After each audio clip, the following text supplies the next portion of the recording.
Deepthi Mary Varghese ഇപ്പോൾ media വണ്ണൊപ്പം ചേരുന്നുണ്ട്. ഈ ഒരു മേയർ സ്ഥാനം കിട്ടാത്തതിന്റെ കാരണം ബോധ്യപ്പെട്ടിട്ടുണ്ടോ? അല്ല, അതെന്താന്നുള്ളത് എനിക്കറിയില്ല. ഞാൻ ഇപ്പോഴാണ് അതിനെപ്പറ്റി അറിയുന്നത്. അങ്ങനെ ഒരു അനൗൺസ്മെന്റ് വന്നെന്നുള്ളത് എന്നോട് ആരും ഔദ്യോഗികമായിട്ട് കമ്മ്യൂണിക്കേറ്റ് ചെയ്തിട്ടില്ലായിരുന്നു. ഇപ്പോൾ മാധ്യമങ്ങൾ ചോദിക്കുമ്പോഴാണ് ഞാനത് ഇതിനെപ്പറ്റി അറിയുന്നത്. ഈ ഒരു തെരഞ്ഞെടുപ്പിൽ മാനദണ്ഡങ്ങളെല്ലാം പാലിക്കപ്പെട്ടിട്ടുണ്ടെന്ന് തോന്നുന്നുണ്ടോ? മാനദണ്ഡങ്ങൾ എന്ന് പറയാൻ തെരഞ്ഞെടുപ്പിൽ മാനദണ്ഡങ്ങളൊക്കെ പാലിക്കപ്പെട്ടിട്ടുണ്ട്. ഏത് തെരഞ്ഞെടുപ്പിനെ കുറിച്ചാണ് പറയുന്നത്? അല്ല, അതിൻ്റെ അകത്തൊരു തെരഞ്ഞെടുപ്പ് നടന്നിട്ടില്ലല്ലോ. അങ്ങനെ അത്തരത്തിലുള്ള ഒരു വോട്ടിങ്ങോ രഹസ്യ ബാലറ്റ് സിസ്റ്റമോ ഒന്നും നടന്നിട്ടില്ല. അത് ആളുകളോട് അഭിപ്രായം ചോദിച്ചു, അംഗങ്ങളോട് അഭിപ്രായം ചോദിച്ചു. അത് ശ്രീ ഡൊമിനിക് പ്രസന്റേഷനും മുൻ GCDയുടെ ചെയർമാൻ ശ്രീ N വേണുഗോപാലും കൂടി ഇരുന്ന് ഓരോരുത്തരോട് പലരോട് അഭിപ്രായം ചോദിച്ചു. പലരും പല രീതിയിൽ അഭിപ്രായം പറഞ്ഞു. ചിലർ പാർട്ടി തീരുമാനിക്കട്ടെ എന്ന് പോലും പറഞ്ഞു. അത്തരത്തിൽ ആണ് നടന്നത്. അല്ലാതെ ഒരു രഹസ്യ ബാലറ്റ് വോട്ടിംഗ് ഒന്നും അവിടെ നടന്നിട്ടില്ല. ഇതൊരു പാർട്ടിയുടെ മാത്രം തീരുമാനമായിരുന്നു, അതിലെ നേതാക്കളുടെ തീരുമാനമായിരുന്നു ഏത് ഈ ഒരു മേയർ സ്ഥാനത്തേക്കുള്ള തെരഞ്ഞെടുപ്പ്? അത് യഥാർത്ഥത്തിൽ അതൊരു കൂട്ടായ തീരുമാനം ആയിട്ടാണ് വരേണ്ടിയിരുന്നത്. കോർ കമ്മിറ്റി കൂടിയിട്ടാണ് തീരുമാനിക്കേണ്ടിയിരുന്നത്. അപ്പോൾ കോർ കമ്മിറ്റി കൂടിയെങ്കിലും ഇന്നലെ കോർ കമ്മിറ്റി ഇന്ന് വീണ്ടും കൂടി ഒരു പൊളിറ്റിക്കൽ ഡിസിഷൻ നമ്മൾ കൂടി ആലോചിച്ചെടുക്കുമെന്നായിരുന്നു എനിക്ക് കിട്ടിയ ഇൻഫർമേഷൻ. എന്നോട് അങ്ങനെ ആണ് മറ്റു പലരോടും കമ്മ്യൂണിക്കേറ്റ് ചെയ്തിരുന്നത്. പക്ഷേ ഇന്ന് കോർ കമ്മിറ്റി കൂടിയിട്ടില്ല. പിന്നെ കോർ കമ്മിറ്റി കൂടാതെ എന്തുകൊണ്ടത് പ്രഖ്യാപിച്ചു എന്നുള്ളത് പ്രഖ്യാപിച്ച ആളുകൾ പറയട്ടെ. അതിലെന്തെങ്കിലും പരാതി നൽകിയിട്ടുണ്ടോ? നിലവിൽ ഞാനൊരു പരാതിയും കൊടുത്തിട്ടില്ല. ഈ ഒരു തെരഞ്ഞെടുപ്പ് ഒരു സാമുദായികമായിട്ട് കണക്കാക്കാൻ വേണ്ടി പറ്റുമോ? അല്ല, അങ്ങനെ ഉള്ളതായിട്ട് എനിക്കറിയില്ല. അങ്ങനെ സാമുദായികമായിട്ടൊന്നും സാധാരണഗതിയിൽ കോൺഗ്രസ് ഒരു തെരഞ്ഞെടുപ്പ് നടത്താറില്ല. ഏത് ഫാക്ടേഴ്സാണ് അതിലേക്ക് കൊണ്ടുവന്നതെന്നും എന്ത് ഫാക്ടറാണ് KPC ജനറൽ സെക്രട്ടറി ആയ ഞാൻ മാറി നിൽക്കണം എന്ന് പറഞ്ഞതെന്നും എനിക്കറിയില്ല. അത് തീരുമാനിച്ചവർക്ക് മാത്രമേ അറിയുള്ളൂ. എനിക്കതിൻ്റെ ഉത്തരമില്ല.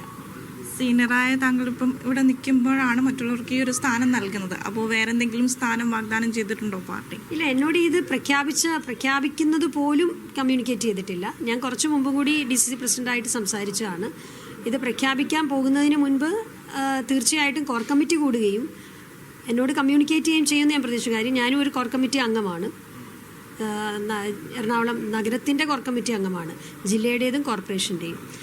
പക്ഷെ അങ്ങനെ എന്നോട് കമ്മ്യൂണിക്കേറ്റ് ചെയ്തിട്ടില്ല. എന്തായാലും അനൗൺസ് ചെയ്തു, എല്ലാം ശക്തമായി പോകട്ടെ. കോൺഗ്രസ് ഏറ്റവും ശക്തമായി തിരിച്ചു വന്നിട്ടുണ്ട്. UDFനൊപ്പം കോൺഗ്രസിനൊപ്പം അതിശക്തമായി ഞാനും ഉണ്ടാവും. ഈ ഒരു പ്രഖ്യാപനത്തിന് ശേഷം നേതാക്കൾ ആരെങ്കിലും ബന്ധപ്പെട്ടിരുന്നോ? ഇപ്പോൾ ആരും ബന്ധപ്പെട്ടിട്ടില്ല.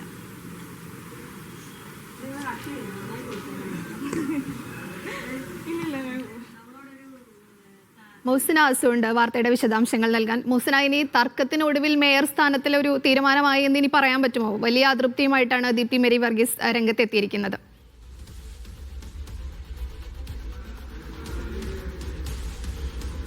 അങ്ങനെ തന്നെയാണ്. കൂട്ടായ തീരുമാനമാണ് ഇത് എന്ന് DCC പ്രസിഡന്റ് പറയുമ്പോഴും KPCC ജനറൽ സെക്രട്ടറി കൂടിയായ ഈ മേയർ സ്ഥാനത്തേക്ക് പരിഗണിച്ചിരുന്ന ഒരാളായിരുന്നു ദീപ്തി മേരി വർഗീസ്. ഈ തീരുമാനം വന്ന ഉടൻ തന്നെ ഇത്തരത്തിലൊരു പരാതിയുമായാണ് ദീപ്തി മേരി വർഗീസ് രംഗത്ത് വന്നിരിക്കുന്നത്. KPCC മാനദണ്ഡങ്ങൾ മേയർ സ്ഥാനത്തേക്ക് മേയർ സ്ഥാനാർത്ഥി, അതായത് മേയർ സ്ഥാനം ആർക്കാണ് എന്നുള്ള കാര്യം തീരുമാനിക്കുന്നതിൽ ആ മാനദണ്ഡം പാലിച്ചില്ല എന്നടക്കമുള്ള കാര്യങ്ങൾ ചൂണ്ടിക്കാട്ടിയാണ് KPCC നേതൃത്വത്തിന് ദീപ്തി മേരി വർഗീസ് പരാതി നൽകിയിരിക്കുന്നത്. എന്താണെങ്കിലും ഈ പരാതിയെക്കുറിച്ച് അറിയില്ല, വ്യക്തതയില്ല എന്നുള്ള കാര്യമാണ് DCC പ്രസിഡന്റ് പറഞ്ഞിരിക്കുന്നത്. ഇതിൽ കൂടുതൽ പരിഗണന നൽകാൻ, മിനിമോൾക്ക് ഇത്തരത്തിലൊരു പരിഗണന നൽകാനുള്ള പ്രധാനപ്പെട്ട കാരണം 4 തവണ, അതായത് ഇക്കുറി ജയിച്ചതോടുകൂടി 4 തവണ സ്ഥിരമായി കൗൺസിലർ ആയി, കൊച്ചി കോർപ്പറേഷൻ കൗൺസിലറായി എന്നുള്ളൊരു പരിഗണന തന്നെയാണ് VK മിനിമോൾക്ക് ഇത്തരത്തിൽ മേയർ സ്ഥാനത്തേക്ക് തിരഞ്ഞെടുക്കാനുള്ളൊരു വലിയൊരു മാനദണ്ഡമായി കണ്ടത് എന്നുള്ള കാര്യം തന്നെയാണ് DCC പ്രസിഡന്റ് പറഞ്ഞിരിക്കുന്നത്. ടേം വ്യവസ്ഥയുമുണ്ട്. അതുപോലെ അതായത് 2.5 വർഷക്കാലം കഴിഞ്ഞതിന് ശേഷം മേയർ ആയി വരേണ്ടത് ഷൈനി മാത്യു ആണ്. നമുക്കറിയാം, ഷൈനി മാത്യു കഴിഞ്ഞ തവണ സൗമിനി ജെയിൻ മേയറായിരുന്ന കാലത്ത് ഇതേപോലെ തന്നെ ടേം വ്യവസ്ഥ ഉണ്ടായിരുന്നു. അന്ന് ഇതേപോലെ 2.5 വർഷം സൗമിനി ജെയിൻ ഭരിച്ചതിന് ശേഷം ഷൈനി മാത്യു നൽകുമെന്നുള്ള ഒരു കാര്യം ഉണ്ടായിരുന്നു. പക്ഷെ അന്ന് അത് പാലിക്കപ്പെട്ടില്ല. ഇക്കാര്യം ഷൈനി മാത്യുവിനോട് നമ്മൾ പ്രതികരണമായി ചോദിച്ചിരുന്നു. അവർ പറഞ്ഞത് അന്നത് വാക്കാലായിരുന്നു. പക്ഷേ ഇക്കുറി DCC നേതൃത്വം അത് വലിയ രീതിയിൽ ഉറപ്പായി തന്നെ നൽകിയിരുന്നു. അതുകൊണ്ട് തന്നെ ടേം വ്യവസ്ഥയിൽ തനിക്ക് 2.5 വർഷക്കാലത്തിന് ശേഷം ഷൈനി മാത്യു ആയ തനിക്ക് മേയർ പദവി ലഭിക്കുമെന്നുള്ളൊരു ഉറപ്പ് DCC നേതൃത്വം നൽകിയിരിക്കുന്നു. വലിയ സന്തോഷം എന്നുള്ളൊരു പ്രതികരണമാണ് ഷൈനി മാത്യുവും നമ്മളോട് പങ്കുവച്ചത്. എന്താണെങ്കിലും മിനിമോളും ഇക്കാര്യത്തിൽ ഇത്തരത്തിൽ DCC നേതൃത്വം അല്ലെങ്കിൽ KPCC പറഞ്ഞതനുസരിച്ചിട്ടുള്ള മാനദണ്ഡങ്ങളൊക്കെ തന്നെ പാലിച്ചുകൊണ്ട് തന്നെയാണ് ഇത്തരത്തിൽ ദീപ്തി മേരി വർഗീസിന്റെ പരാതിയെക്കുറിച്ച് ഇപ്പോൾ പ്രതികരിക്കുന്നില്ല എന്നുള്ള കാര്യം കൂടിയാണ് VK മിനിമോൾ പറഞ്ഞിരിക്കുന്നത്. എന്താണെങ്കിലും ചെറിയ രീതിയിലുള്ള കല്ലുകടി ഉണ്ടായി എന്നുള്ളത് വാസ്തവമാണ്. കാരണം നമുക്കറിയാം 3 പേരുകൾ ദീപ്തി മേരി വർഗീസ്,